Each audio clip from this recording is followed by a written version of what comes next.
Dancing is like freedom. It's an enjoyable thing I do. When I finish dancing, I feel like I just got a shot of happy.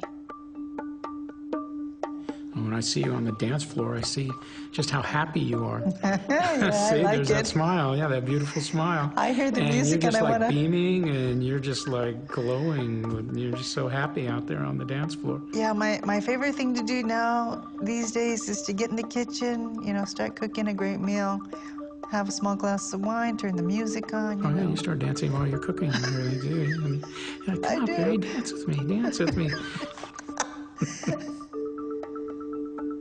You were volunteering at the registration desk, and you approached me, and we introduced ourselves, and you immediately gave me a hug when you learned that I had been living with this medical condition. Actually, the way I remember it, you came up to me and introduced yourself to me.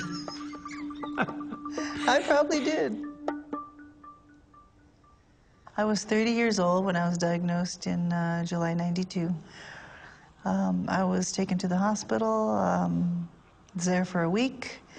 They were losing me every day. They were doing a number of tests to determine what was my condition. The doctor was rather cold about it. He comes in and says, we know what you have. You have about 5 years to live, so I suggest you go home and get your affairs in order. And we'll continue to treat you, but you will progressively get worse. Well, I spent the whole night in the hospital in tears. When you can't breathe, you know, you're tired at rest. There's really not a lot you can do. I mean, daily activities can become a chore that takes all day. It's like pinching your nose and breathing through a straw. My greatest fear, I think then, that I was gonna hit the 5-year timeline and then that they'd given me, and then I would just not be around anymore. But what I noticed is after maybe 2 or 3 years, getting to that specialty center and getting the proper medication, my quality of life improved.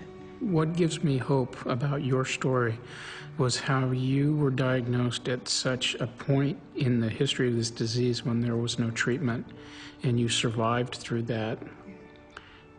And then you were one of the first patients on the first therapy ever to be available, and you survived that. And not only just surviving, but thriving. When I dance now, I feel grateful. I feel grateful because I feel like I followed the doctor's advice. I did what I was told, and I was able to get back to the quality of life I enjoyed for the most part. No one knows how long you'll be on this earth. And I feel, and I hope you feel, that as we age, we can age peacefully. Like I said, no matter what it is, where I am, as long as I'm with you, I'm happy. Oh, that's nice. I feel the same way. Really? Isn't that nice? I never knew.